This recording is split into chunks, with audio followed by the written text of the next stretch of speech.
This is in honor of my friend who got a British passport application approved yesterday. And I just want to talk through how the journey was. For those that don't know, you have to have your ILR 1 year fully before you get your citizenship or your British application done.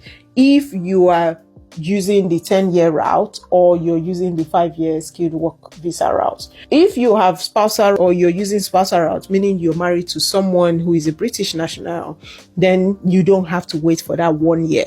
But ideally, you should wait for exactly 12 months. Do not apply before that 12 months because it may be rejected.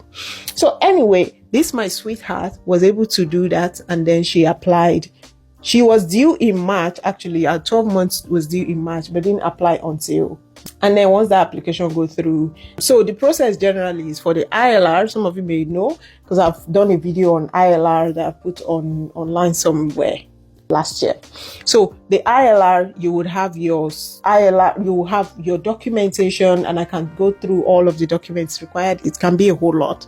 You have all your documentation, you do the application on government website, of course, and then you have your English, evidence of English language. If you've studied in the UK previously, then you probably won't need to have any of that. But if you haven't, then you will need an English proficiency evidence.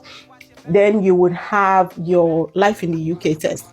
And I think this is one that really can impact on people. So my advice, start as soon as possible. You need to start becoming familiar with the country, the history, especially all the way to the Queen Victoria I, King James, Queen Elizabeth, a lot of history. So just learning and getting yourself prepared will be good, so that it's not a crash course at the end of when you're about to apply.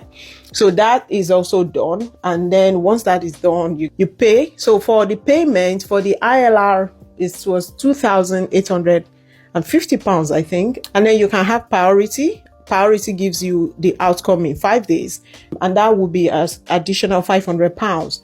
But if you have premium, which is 1 day, that is an additional £1,000. I can tell you about one of the key things you need to look out for when you're applying for premium.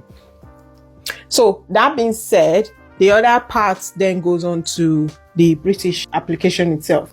So for the naturalization, what she did was she applied. You apply online. You put all your documentation, evidence of legally being in the country for all those years. Like I said, she's been over 11 years at this point, so a lot of evidence to show that you've been legally in the country.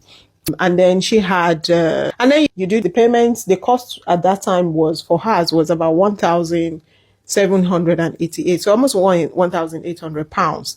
And then you go for biometric afterwards. Once that is done, you just have to wait. It takes about, I think, like I said, she submitted in May. Her biometric was in June, and her outcome is in July. So it took roughly 2 to 3 months, I would say, for everything. But it can be longer. I think the general is 3 to 6 months. So it just depends on, I guess, the workload. So that's that.